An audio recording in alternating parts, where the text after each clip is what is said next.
all the places of the earth, they know that the gods and spirits affect man's path. All the misfortune that befalls man lies at their feet.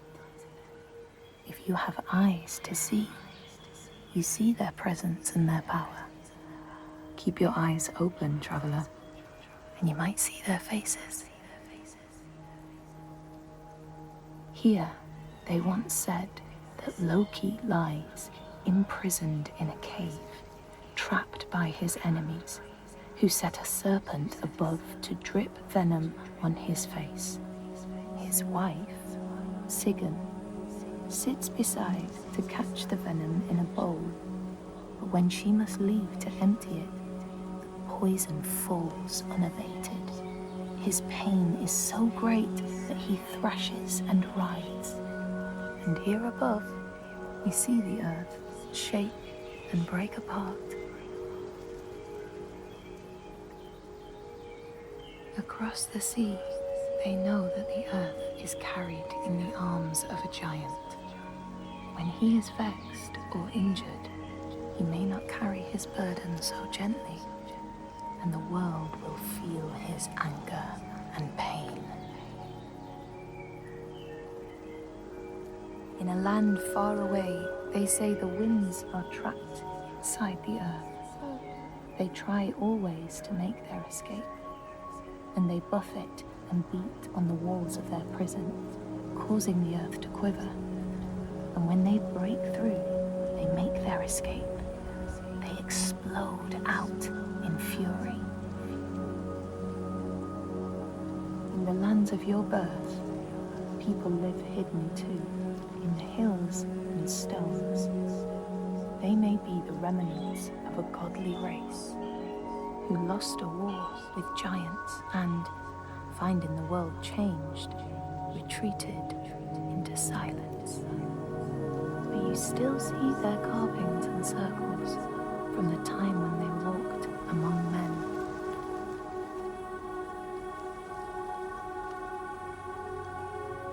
Here, they know that if times are harsh, you may ask of the hidden folk to share their bounty.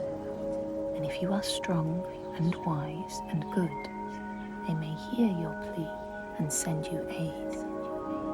But if you are not, or if you do not respect the strictures they lay down, you might have your strife doubled.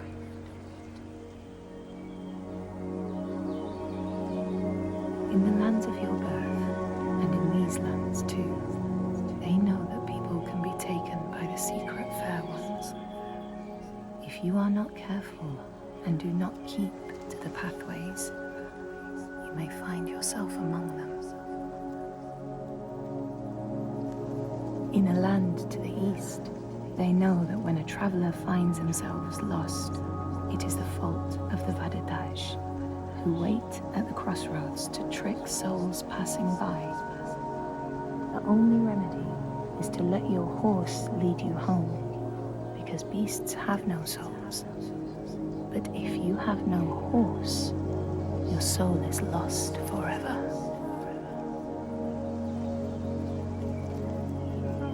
In this place, they know that sometimes the hidden folk will take their children and leave another in their place.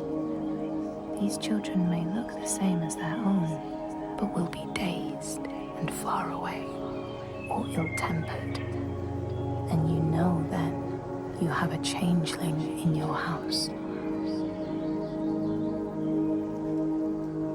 In this land, when people cannot raise their children, they will leave them in a sacred place for the hidden folk to take and care for. Sometimes these children come back, but it is said that they are changed, with a wildness in their eyes, and their parents do not want them. These people know that children who have died uncared for can return as Ultburður, small ghosts clad in fluttering rags. When there are are storms, they may cry as they did when they were human, and will look for their mothers until they find them, and never leave them again. In this land, you may catch sight of the Landdisasteinar, the spirits who embody the sacred places, the rivers and rocks. Do you see the Lady of the Mountain, the Fiat Kunan, who bathes in the waterfall and lets the drops fall on her shoulders? In the heart of the Northlands, they know the storms are born of the Oshkuredi, the hunt of Odin. The huntsmen ride horses with eyes of fire. Their weapons clash like thunder, and it is best to hide inside, lest your spirit be called to join them. In your lands, traveler, they know that the Kailif, the hag of winter, is the one who hurls sleet and snow upon the land.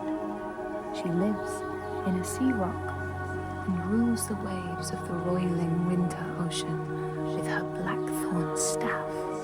She strikes the ground to destroy the shoots of growing green, so the winter will lie long and low on the land. These people know that the sea god, Ran, sets out nets to trap sailors and drag them to her world. She sends the waves, her daughters, to wreck boats so she will have more men to take.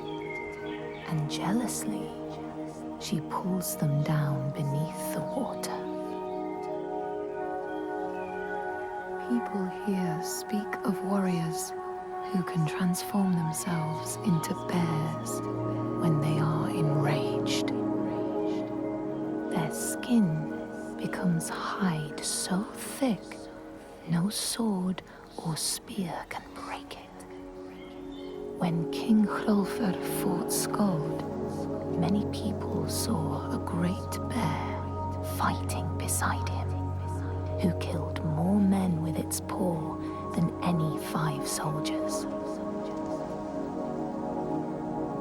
Men here will tell of how Jarl Hakon worshipped the giant Thorgerða and sought her aid in the middle of battle when the tide was turning against him. Fleeing to an island, he pleaded with her for aid. She demanded a sacrifice. She rejected all of his offerings until he, at last, killed his own son in sacrifice. Thorgerða gave aid, and Hakon's enemies saw the giants striding amongst the ships, arrows flying from every finger and never missing their mark. Their morale was sapped, and Hakon won his battle.